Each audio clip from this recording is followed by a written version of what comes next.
ముహూర్తం దగ్గర పడుతోందా? 1 year suspense climax కు చేరినట్లేనా అంటే అవునని అంటున్నాయి గాంధీ భవన్ వర్గాలు. నూతన సంవత్సరాది రోజున తెలంగాణ మంత్రివర్గ విస్తరణకు ఆల్మోస్ట్ ముహూర్తం ఖరారైందట. కాంగ్రెస్ అధిష్టానం కూడా అందుకు గ్రీన్ సిగ్నల్ ఇచ్చిందట. ఈసారైనా మంత్రివర్గ విస్తరణ ఖాయమేనా? కేబినెట్ లో కొత్తగా బెర్తులు దక్కించుకునే వారెవరు?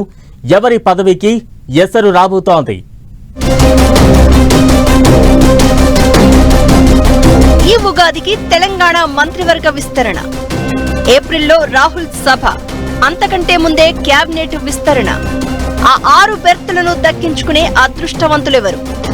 ఎవరి బెర్తులకు ఎసరు రానుంది? తెలంగాణ కేబినెట్ విస్తరణకు ముహూర్తం ఖరారైందా? చాలా కాలంగా పెండింగ్ పడుతూ వస్తున్న మంత్రివర్గ విస్తరణకు కాంగ్రెస్ హైకమాండ్ గ్రీన్ సిగ్నల్ ఇచ్చిందా? ఈసారి కేబినెట్ విస్తరణ సమీకరణాలు మారిపోయాయా అంటే అవును అని అంటున్నాయి కాంగ్రెస్ వర్గాలు. ఈసారి మంత్రివర్గ విస్తరణ సందర్భంగా కొన్ని కీలక నిర్ణయాలు తీసుకునే అవకాశం ఉందనే టాక్ వినిపిస్తోంది. కేబినెట్ లో ఖాళీగా ఉన్న 6 బెర్తులను భర్తీ చేయాలని కాంగ్రెస్ పార్టీ డిసైడ్ అయిందట. సామాజిక సమీకరణాల ఆధారంగా ఎవరెవరికి ఛాన్స్ ఇవ్వాలనే దానిపై కన్క్లూజన్ కి వచ్చినట్లు ప్రచారం జరుగుతోంది. ఉగాది రోజున మంత్రివర్గ విస్తరణకు ముహూర్తం ఫిక్స్ చేశారని టాక్ వినిపిస్తోంది. మార్చి 30న మంత్రివర్గ ప్రమాణ స్వీకారం ఖాయమనే గుసగుసలు వినిపిస్తున్నాయి. కేబినెట్ విస్తరణలో సామాజిక సమీకరణాలతో పాటు పార్టీ గతంలో ఇచ్చిన హామీ ప్రకారం అవకాశాలు ఇవ్వాలని చూస్తున్నారట. నల్గొండ నుండి కోమటిరెడ్డి రాజగోపాల్ రెడ్డికి కేబినెట్ బెర్త్ పక్కా అని పార్టీలో జోరుగా చర్చ జరుగుతోంది.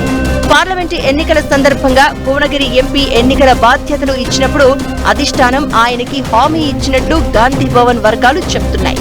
మరి అదే జరిగితే ఆయన సోదరుడు కోమటిరెడ్డి వెంకట్రెడ్డి బెర్త్కు ఎసరు వస్తుందా అన్న చర్చ కూడా జోరుగా సాగుతోంది. గతంలోనూ రామ్రెడ్డి దామోదర్ రెడ్డి, రామ్రెడ్డి వెంకట్రెడ్డిలకు కాంగ్రెస్ ప్రభుత్వంలో ఇలానే రొటేట్ చేస్తూ ఛాన్స్ ఇచ్చిన విషయాన్ని గుర్తు చేస్తున్నారు కాంగ్రెస్ నేతలు. ఇక ముదిరాజ్ సామాజిక వర్గం నుంచి ఉమ్మడి పాలమూరు జిల్లా మక్తల్ ఎమ్మెల్యే శ్రీహరి ముదిరాజుకు దాదాపు బెర్తు ఖాయమైపోయిందనే టాక్ నడుస్తోంది. ఇక మైనారిటీ కోటాలో ఎమ్మెల్సీ అమీర్ అలీ ఖాన్ కు అవకాశం ఉండనున్నట్లు చెప్తున్నారు.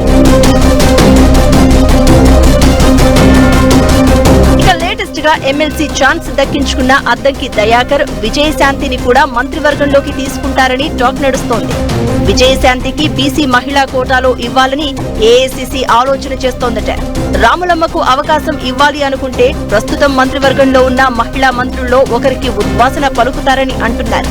విజయశాంతి స్వస్థలం ఉమ్మడి వరంగల్ జిల్లా ఏటూరు నాగారం కావడం, అదే జిల్లా నుంచి 2 మహిళా మంత్రులు ఆల్రెడీ కేబినెట్ లో ఉండడంతో వారిలో ఒకరికి ఉద్వాసన తప్పదనే ప్రచారం జోరుగా సాగుతోంది.